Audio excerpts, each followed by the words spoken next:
time to cause more controversy. Let's rank the 6 entries. We are officially not talking about the Final Destination movies no more.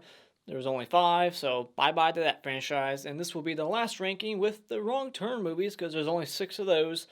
So I think here on out, every ranking, 7s and 8s and 9s, it's just going to get like shorter and shorter in franchises. It's going to be like 3 or 2 by the end of it. I'll probably go to 10 and then I'll stop there. So once I rank the 10s, I think there'll be like 3 franchises like Halloween, Hellraiser has 10, and Friday the 13th has 10. So those 3 will be like the last ones. So that's as far as I'll go. Now, let's get into the 6s. What is the worst 6th entry in this entire list of 10 franchises? Well, 9 now. 9 franchises that I'm talking about. The worst one, number 9, is Freddys Dead. Easily. Didn't have to think about it. This one is just awful. It's funny to some, not to me. It's just cringeworthy the entire time. They randomly insert this daughter out of nowhere. So what? Freddy had a family and he was just murdering kids on the side, like a side job. It just adds so much to Freddy's lore that you did not need to know. So this is like an origin story, and it just does not work. The characters, the acting, it's all bad. Oh, it's just terrible. Freddy's makeup's even worse. He's just nothing but pun and one-liner again and again and again. He's just a fucking cartoon character at this point, and it's just one of the worst horror movies ever made. It doesn't even technically qualify as a horror movie. What is horrific about this at all? I mean, I guess to some people it's horrific, but in a bad way. This is just a hilariously bad movie. I would love to be a fly on the wall when this was being made, just to see if there was like any crew members that were like, "What the fuck are we making? Seriously." Did anybody think they were making like a great Freddy movie? And the fact that this is supposed to be like the last one, this one was supposed to be like, let's go out with a bang, let's finally kill Freddy. And what do? They do what they did in part 1. They just throw him into the real world like it's this new idea. It's not. And they just stick dynamite in him. The little girl gives him a kiss, and he's like, "Oh, kids," and blows up. 3D worms come out. Oh, man, there's so much shitty ideas. They just threw everything at the wall, see what sticks. Like, oh, let's try doing like the last 15 minutes in 3D, which is one of the most bizarre things ever. How many movies can you name where only like 10 minutes of the film is 3D? I can only think of one, and it's Freddy's Dead. So let's move on to my number 8. Number 8 will be Hellraiser Hellseeker. This one is just very forgettable. It's just a giant fake out movie. Spoiler, it's got the Allstate guy, who, what do they call him? Like Mr. Chaos. He's always causing accidents in those commercials. That's his best work. And in this, he's not interesting at all. It's just constant girl trying to bang him, and then it's a Cenobite, and he wakes up here, and it's just like dream, and then the whole thing is it's just like a purgatory loop or something. They throw Kirsty back into the franchise just to make her an unsympathetic murderer. She's a murderer in this movie. She is not the Kirsty that you know and love from the first 2, or in my case, just the first one, because I'm not a fan of Hellraiser 2. I'll keep saying that. I do not care for that movie. And I do not care for Hellseeker either. But one positive I can say is that this poster is the most badass looking Pinhead poster of all of them. And that's really it. That's a very fucking piss poor positive, but that's all I can come up with. So, other than that, really just nothing else to say. So let's move on to the next one. Number 7 will be Wrong Turn 6, the last Wrong Turn movie.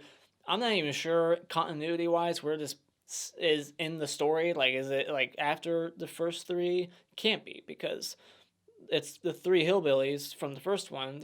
2 of them are dead at the end of the first one, but it's after part 5. Is it? I don't know, because now they're at this new location. It's this big old hotel resort, and then there's these cult people. They're doing a sacrifice thing, and then there's relatives, and they're fucking each other. It's incest, and it's just so bizarre. The characters are all forgettable. This movie is very forgettable. I mean, I just remember the weird decisions that they made. They try to go in a new direction. I can appreciate that, but it fails. I remember one death in this movie, and that's it. And it's the shoving a water hose up a guy's ass, and it blows out his stomach. Pretty gnarly kill. And this is easily the worst when it comes to the practical effects, the makeup on these hillbillies. It flat out looks like they're wearing a mask, especially Three Finger, the main one that's in part 3, who, like, when that's just him that's left alive in part 3. He looks the worst. Like in part 4, 5, and 6, his makeup gets worse and worse and worse, and the other two just look okay. Like Sawtooth, I think they call the other guy, and One Eye, whatever the fuck his name is. The Three Finger guy looks awful. It looks like he's wearing like this brown mask, and it's just terrible. And then they have him laughing the entire movie because it's supposed to be scary. It's like his signature, his laugh, like he's Chucky. It's just annoying. Quit laughing. Nothing's funny. Ugh. It does have a lot of gratuitous nudity and sex, and there's a couple of creative kills, like I said, but that's about it. So, moving on to number 6 is Leprechaun Back to the Hood. I like how it says "to the hood," or actually, does it say "the" like THA? I think it does. So it's like misspelled on purpose. It says "to," implying that this is a sequel to In the Hood, and it's not. None of these sequels, all 7 of them, except for Returns, obviously, they're not sequels at all, but yet they keep going 2, 3, 4, like there's some kind of continuation going on. There's no continuation of shit. It's a new Leprechaun in every movie, new story, everything. So I just find it very odd that they would throw back to the hood. They were supposed to take him to like the Wild West or something, or like Washington, D.C. at some point. I would have much preferred that. But any good thing I could say about Back to the Hood was that it was mildly entertaining. I did have a few chuckles. You can check out my review. I did like this one way better than In the Hood. I think I had it in the middle of my ranking, right above like 4 and 2, which 2 is way down because of Bridget. I just can't fucking stand that character.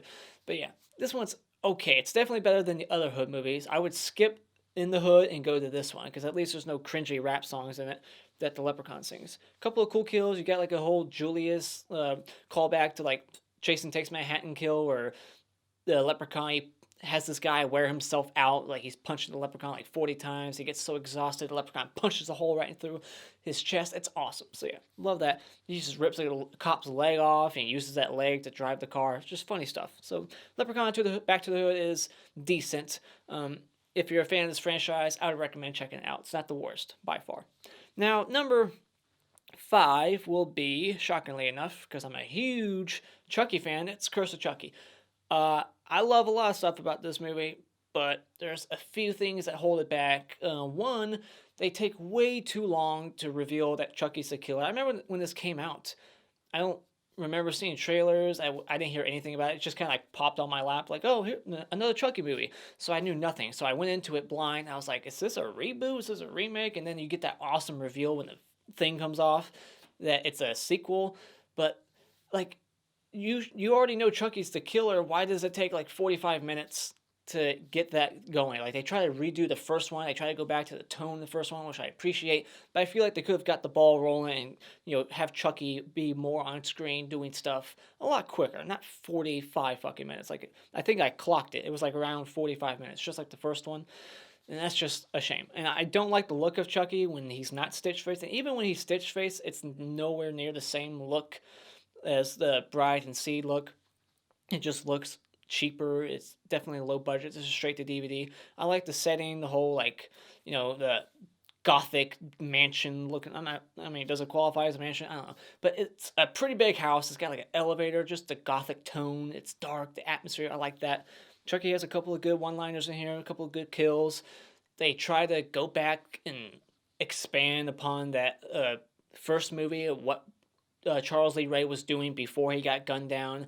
And it doesn't really line up perfectly with the first one as a story. You're like, wait, so I thought he was with Eddie Caputo, they were robbing something or killing somebody. He's the Lakeshore Strangler, and now he's a guy who's obsessed with woman and kidnaps her. And how does Eddie Caputo fit into that situation where he's on the run because she called the cops? And did he call Eddie Caputo on the way? I don't know. I just have a problem with that flashback sequence and Chucky not being in this movie quite nearly enough. And some of the acting's a bit poor, but I enjoy this movie, and that's why it is my number 5. So, yeah. Number 4 will be Halloween, The Curse of Michael Myers, or Halloween 666. Theatrical cut or producer's cut, whatever. Both, all right? I've only seen the producer's cut once. Now, This has George P. Wilbur as Michael Myers for like what, the first 2/3. I had somebody recently try to correct me. Oh, actually, Michael A. Lerner, like they gave me his full fucking name. Michael A. Lerner, born in 1940. So shut the fuck up. I don't care. Okay, he was Michael Myers in the third act. I don't give a shit. All right, Michael, whatever. George P. Wilbur. I like him as Michael Myers in this movie. However many scenes he does in this film, whatever. I like him. I like his portrayal of Myers. It's brutal. It's got some of the most brutal killings. This has one of the best like Halloween atmospheres in the franchise. It's right up there with Part 4. Just I love that shot of like the house. It's like zooming in and like the electricity's going off in the basement when that John Stroh guy's getting electrocuted. His head blows up inexplicably. Just that shot when it's zooming in, all the Halloween decorations. There's a lot of cool visuals in this movie. And a lot of memorable characters. You got that dickhead DJ who gets like stabbed in the dick and hanged from the tree or something. He was in Silent Night, Deadly Night. It's one of the better masks. It's not the best mask, but when you compare it to what's come before it, 4 and 5, 6 is a huge step up in my opinion. A lot of people would agree with that, I feel, right? So yeah, good kills. I don't like what they do with Jamie Lloyd. I do not like the story of the cult thing, but I blame Halloween 5 for that. Like, this movie was at least trying to continue the story. Like, all right, we want to continue the continuity, but how the hell do we go off of that? Halloween 5. And they tried. At least they tried. I'm looking at you, H2O. They're like, well, how the fuck do we go from 6? Fuck it. Let's just erase everything and cause all this confusion. So, at least they tried. But they failed, but whatever. They at least succeeded in other areas. That's why it's so high up as my number 4. It grows on me every time I watch it. And number 3 will go to Texas Chainsaw Massacre: The Beginning. This one is probably one of the goriest of the Texas Chainsaw Massacre franchise. It's got the return of Andrew Benarski, I want to say that's his name. He's like a wrestler. He's like 300 pounds. He's bulky as shit. He's got like this new like leather face, like an actual like leather mask that everybody seems to love. I prefer the mask in the remake. It's the scariest to me. This one's okay. And he's still as awesome as he was in that remake. Arlie Ermy is back. Cast continuity. It's a different director and I think cinematographer as well, but it still carries that tone and look and feel of the remake very good. It's not 100% copy and pasted, but it's close enough that it just feels like a good back-to-back, especially. Like, you could watch both of these back-to-back because it has the same, like, not only story and characters, but the cast, and like I said, the tone, the feel, the look, everything. It's gritty, it's hot and sweaty. I like the characters in this movie. I like how brutal it gets. I like a lot of stuff about it. There's hardly anything negative to say about it. I mean, it's a prequel. That's like the only thing.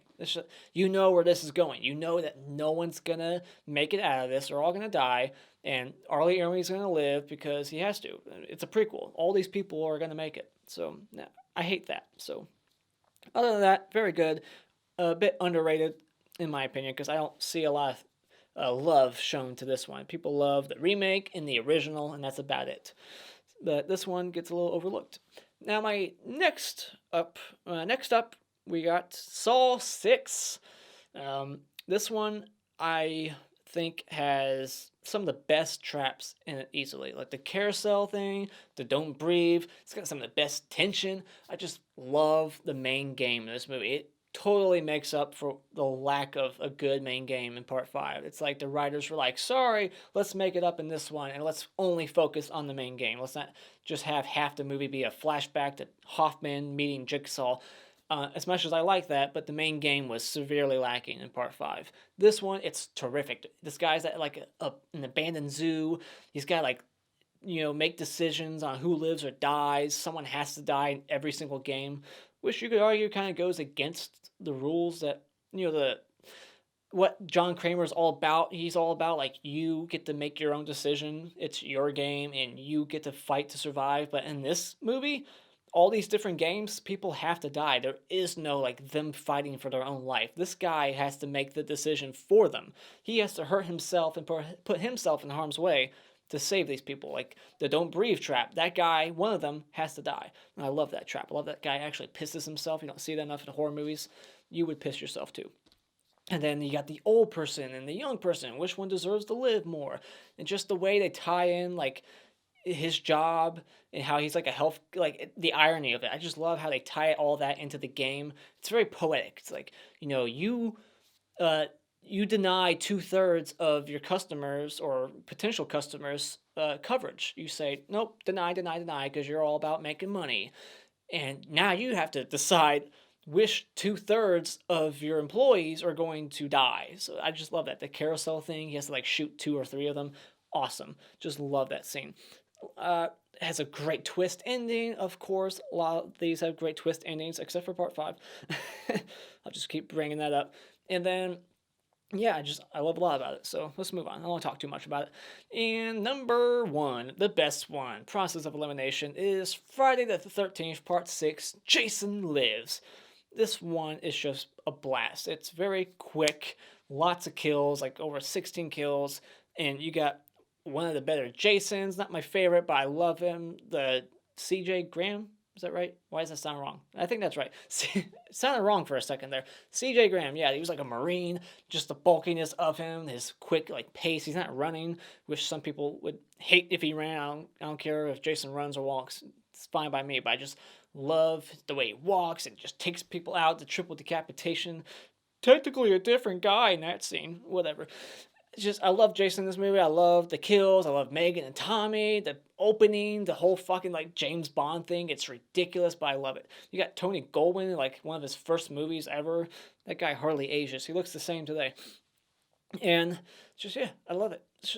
Lots of good things to say about it. I can't really think of anything negative. The only thing, like nitpick I could say, is that this is the only Friday the 13th movie with no nudity.